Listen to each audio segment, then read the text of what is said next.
Une artiste tunisienne pour continuer ce bloc-notes avec Marie-Mame Joglou, Julia Livage, Frédéric Vion. Alors aujourd'hui, Marie, bonjour. Vous allez nous parler d'une jeune femme qui force l'admiration. Vous allez comprendre pourquoi dans un instant. Elle s'appelle Aya Chebbi, c'est une activiste tunisienne. Et à 32 ans, elle fait déjà partie des jeunes Africains les plus influents dans le monde. Là, vous allez nous raconter, nous présenter cette jeune femme. Oui, elle est même dans le top 20 des jeunes Africains les plus influents dans le monde. C'est une blogueuse, une défenseure des droits des femmes et militante pour la paix. Donc 32 ans, effectivement, et déjà diplomate. Pourquoi ? Parce qu'en fait, elle a été élue émissaire de l'Union africaine pour la jeunesse. Ça veut dire qu'en fait, elle représente la jeunesse pour tout le continent africain. C'est une fonction vraiment très importante. Ça ne lui fait pas peur pour autant, parce qu'elle aime bien d'ailleurs rappeler que la moyenne d'âge des dirigeants africains est de 66 ans et que la moyenne du continent, elle est de 25 ans. Donc il y a un écart de plus de 40 ans et elle se dit, mais ça n'a pas de sens. Pourquoi finalement la jeunesse ne pourrait pas intervenir et donner son avis sur des prises de décision qui la concernent directement ? Donc vous l'aurez compris, elle veut bousculer un petit peu cette institution qui est donc l'Union africaine, mais elle veut surtout créer un lien entre la jeunesse et l'Union africaine. Est-ce qu'elle va avoir suffisamment de poids pour le faire ? Explication tout de suite, regardez. Aya Chebbi, la voix de la jeunesse africaine. Elle se définit comme une féministe panafricaniste et entend bien faire entendre la voix des jeunes sur le continent. Aujourd'hui, on parle d'elle parce qu'elle a été nommée émissaire pour la jeunesse de l'Union africaine. Alors l'Union africaine, tout le monde se demande ce que c'est, parce qu'il n'existe rien d'équivalent en Asie, en Amérique latine. Et en plus, il n'y a pas d'unité ou d'Union africaine dans l'histoire. Avant la colonisation, c'était des royaumes, des États, des empires qui s'affrontaient les uns les autres, comme partout ailleurs.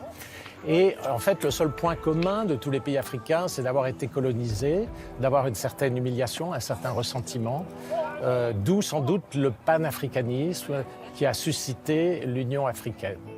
Cette militante tunisienne qui vient d'un milieu conservateur aime bien bousculer les mentalités. Elle qui a pris part à la révolution du jasmin dans son pays, elle est à présent dans le top 20 des jeunes Africains les plus influents dans le monde. Un peu partout, en réalité, il y a une mobilisation de la jeunesse pour développer les droits civiques, les libertés sociales, les libertés individuelles. Et cette jeunesse se prend en charge de plus en plus. My name is Aya Chebbi. I'm a Pan-African activist. I come from a generation that changed the course of history. Dans tous les États, il y a une jeunesse d'abord majoritaire. En général, c'est nettement plus de la moitié de la population qui a moins de 18 ans ou au moins de 21 ans. Cette jeunesse est un peu frustrée parce que ce sont plutôt des personnes âgées, en moyenne plus de 65 ans chez les chefs d'État même, qui sont donc assez éloignées en pratique de la jeunesse et de leurs préoccupations. Aya Chebbi veut profiter de cette mission de 2 ans pour amplifier la voix de cette jeunesse qui représente les 2 tiers de la population du continent. Elle veut créer du lien entre la jeunesse et l'Union africaine, elle veut changer les choses, mais lui donnera-t-on les moyens de le faire ? Tout le monde reconnaît qu'il y a une jeunesse montante qui n'a pas accès à l'école, à l'université, qui n'a pas accès au monde du travail. Il y a une prise de conscience assez généralisée, donc ce n'est pas nécessaire de faire de la communication tellement là-dessus. En revanche, il faut agir. Et ça se fait plus au niveau des États, au niveau des pays, qu'au niveau de cette instance un peu lointaine qui s'appelle l'Union africaine. It's a new dawn, it's a new day, it's a new life for me. There is no Pan-Africanism without feminism, but also the Africa where we value our youth, because there is no democracy without youth, there is no revolution without youth, and there is no walk to freedom without youth.